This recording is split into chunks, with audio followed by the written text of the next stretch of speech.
Olá, boa tarde. Sejam bem-vindos a mais uma edição de Mercado e Companhia. Vamos aos destaques de hoje. O presidente Jair Bolsonaro comemora a queda no número de invasões de terra. INCRA afirma que no primeiro ano de governo foram notificados apenas 5 casos. Comitê de Política do Banco Central corta a taxa de juros e Selic cai para 4,5%, a menor patamar da história.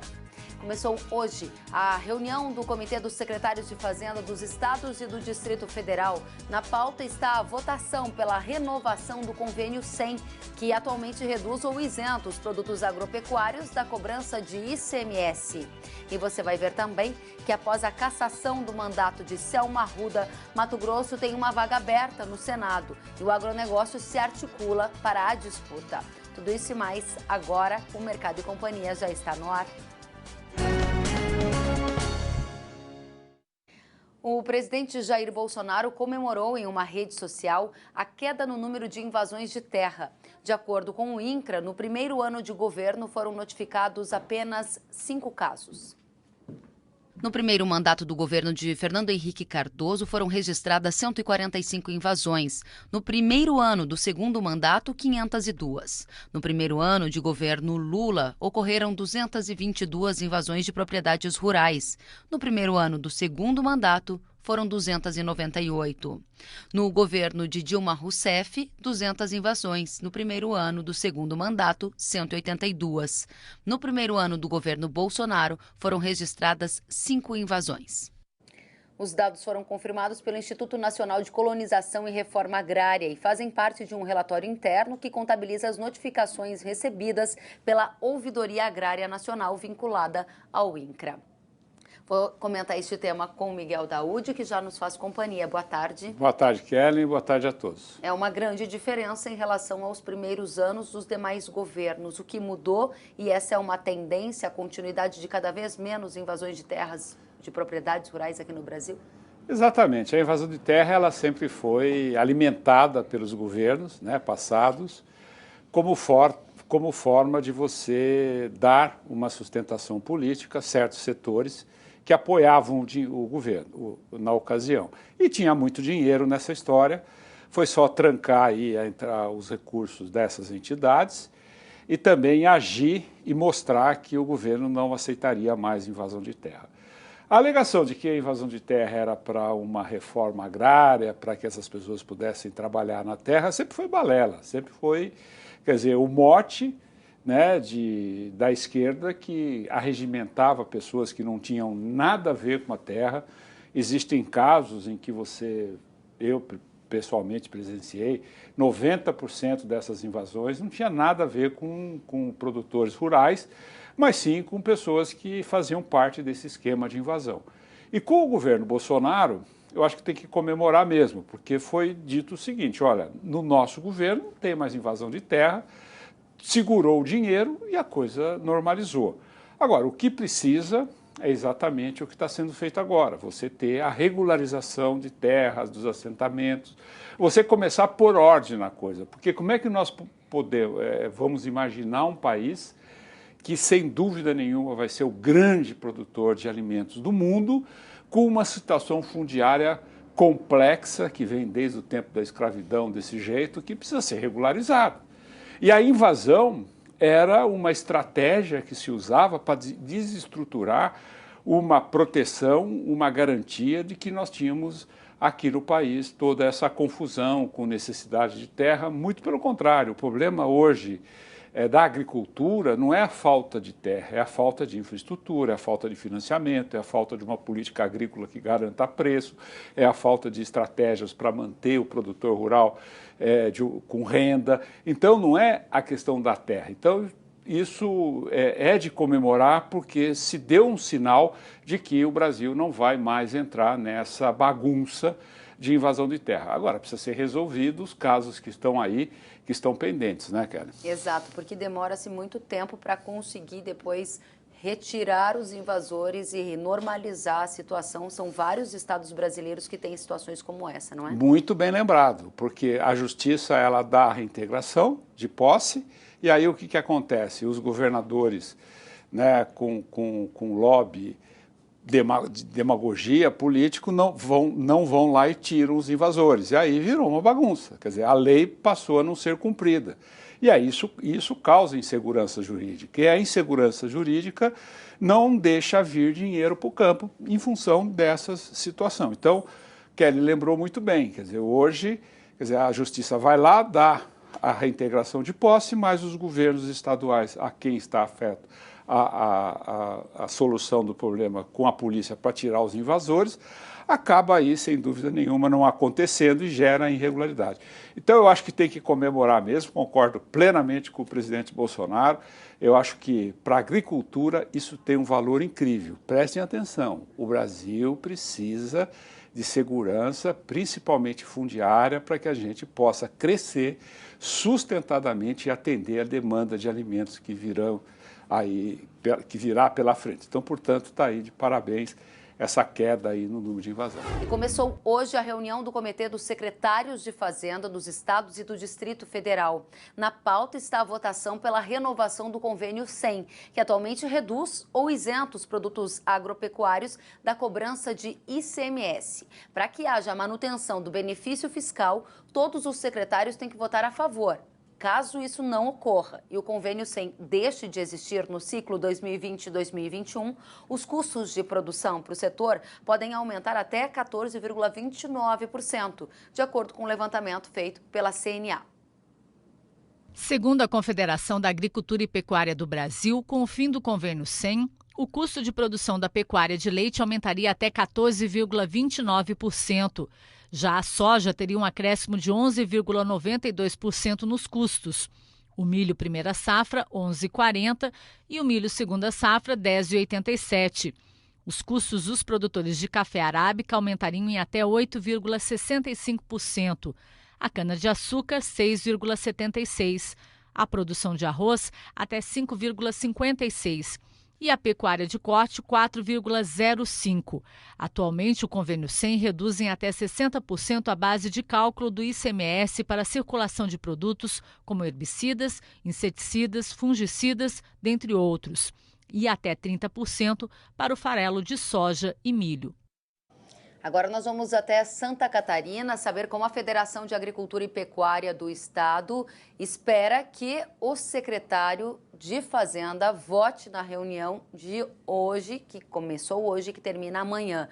Vamos então conversar com Enori Barbieri, vice-presidente da Federação da Agricultura e Pecuária de Santa Catarina. Enori, boa tarde. Qual é a expectativa da FAESC para o voto do secretário de Fazenda, hein?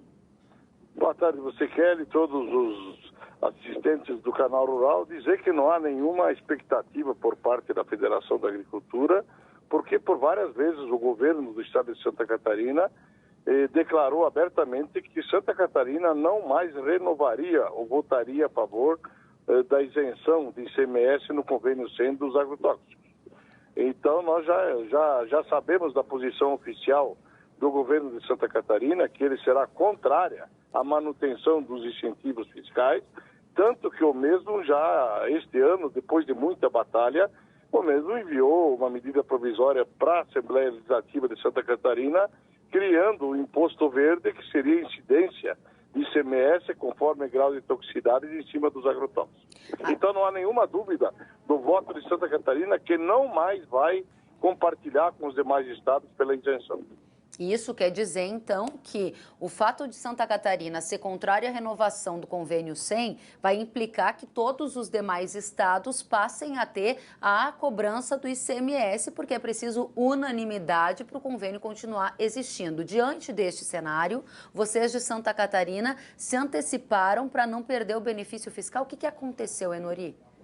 Olha, depois de muitos desgastes de ambas as partes, até com cartas abertas à população, nós acabamos aceitando a proposta do governo de prorrogação, já que o objetivo dele era iniciar o imposto desde o mês de maio, que foi prorrogada pela Assembleia em agosto, e aí nós concordamos com a medida provisória de final de ano, que jogaria para esse ano, mas nesse período nós trabalhamos os deputados da Assembleia Legislativa, que são 40 deputados, mostrando aos deputados o quanto isso seria prejudicial ao setor do agro, que representa 31% do PIB catarinense, e nós apresentamos uma emenda através de um deputado, de acordo com todos os deputados, que nós aceitaríamos o aumento se ele viesse via CONFAS. Porque, de outra maneira, Santa Catarina estaria prejudicada com custos aumentados perante os nossos outros estados e nós não seríamos mais competitivos. E na votação da medida provisória, que foi agora no dia 26 de novembro, há menos de 15 dias atrás, houve 34 deputados presentes na Assembleia, 34 votos contra a medida provisória do governo do Estado, o qual ainda não sancionou a medida provisória, mas prorrogando até a nova reunião em abril do CONFAS, que decida qual será então a incidência de tributo ou não. Então, Santa Catarina, de uma forma ou da outra, resolveu esse problema. Se houver incidência de impostos, será a do CONFAS. Enori, agora você está dizendo que Santa Catarina resolveu o seu problema, mas diante de uma expectativa de que o governador do estado sancione essa medida provisória que vai gerar um ônus aos cofres públicos. Sensação que eu tenho é que o governador já deixou claro que ele não gostaria de não contar com essa contribuição.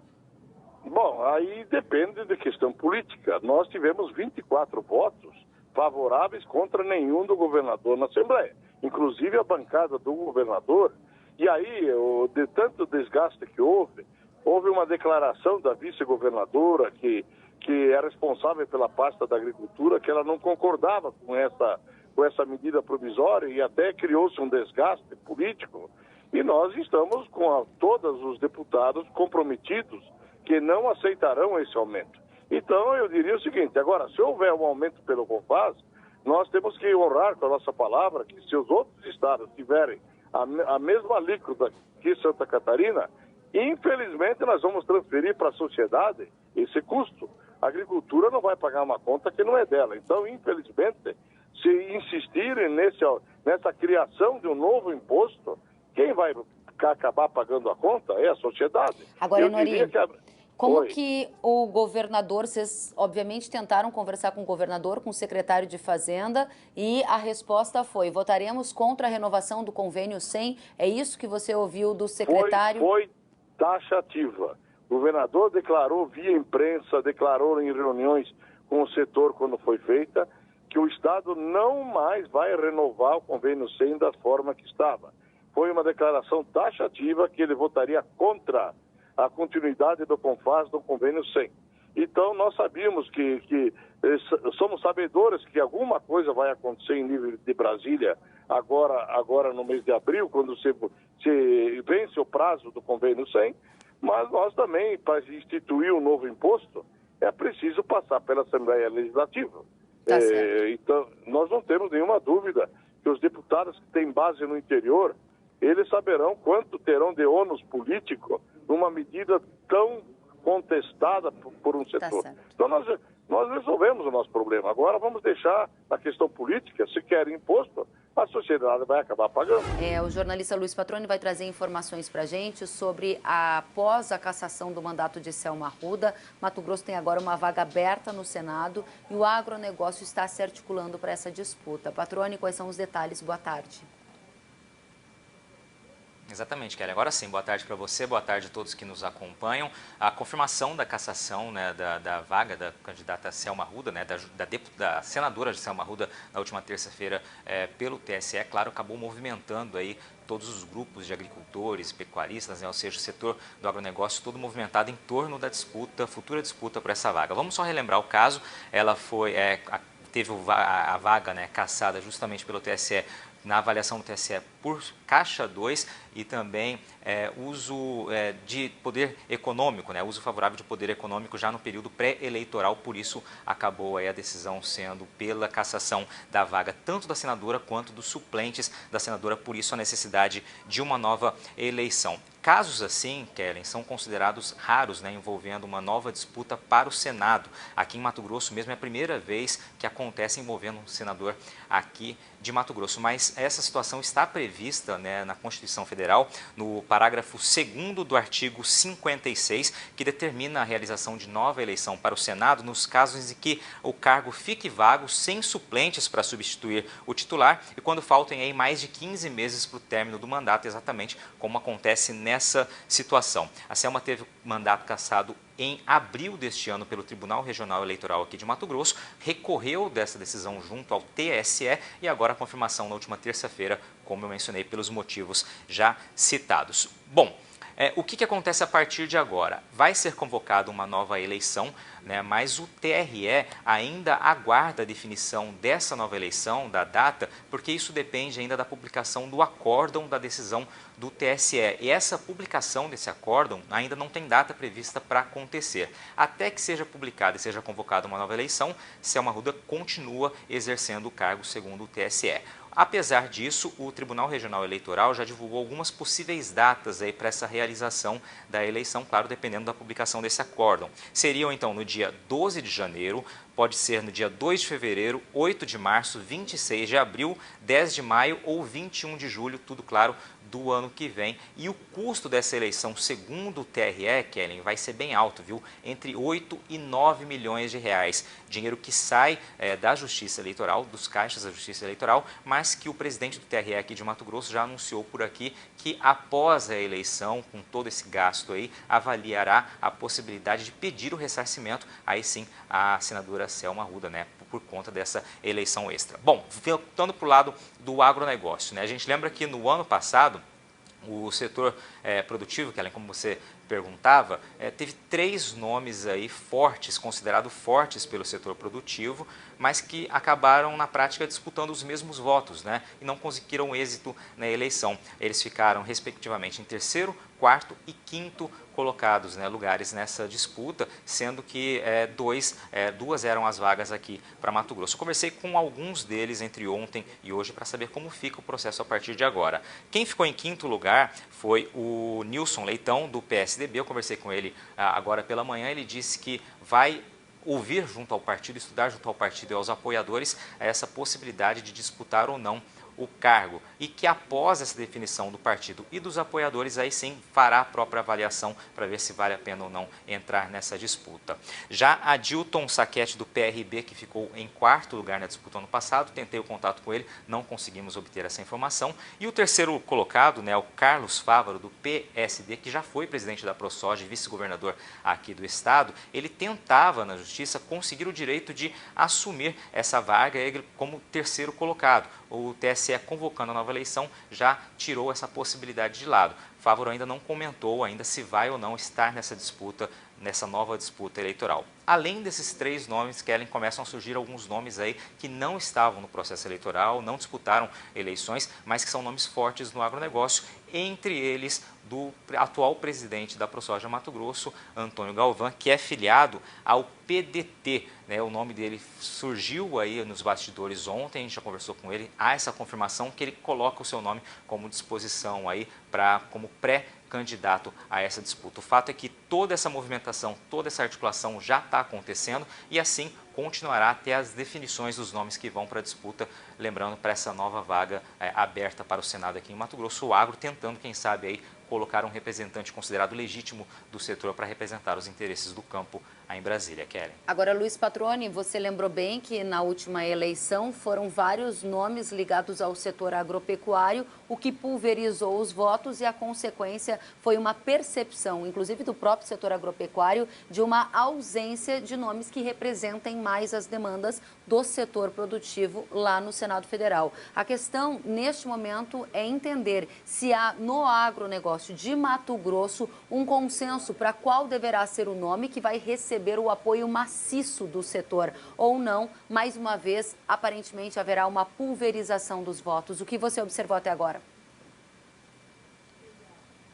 Olha, Kellen, eu diria que ainda é prematuro para fazer essa avaliação se vai haver um consenso em torno de um nome único, né? Como eu disse, é algo muito recente ainda, o candidato mais votado ali do setor produtivo, né, o legitimado seria o Carlos Fávaro na última eleição, ainda não colocou o seu nome de fato à disputa. Há uma articulação agora acontecendo nos bastidores para ver quem de fato será colocado aí para representar o setor e se vai haver, como na última eleição, né, essa disputa que pode acabar pulverizando os votos com as palavras que você acabou de mencionar e aí o setor perdendo força. O fato é que o jogo começa a ser jogado novamente, vamos dizer assim, né, todo mundo se articulando e, é claro, logo começam a aparecer as oficializações dos pré-candidatos e aí sim teremos esses nomes. O fato é que as cartas estão sendo colocadas à mesa e um novo processo eleitoral vai começar aqui em Mato Grosso. Kelly.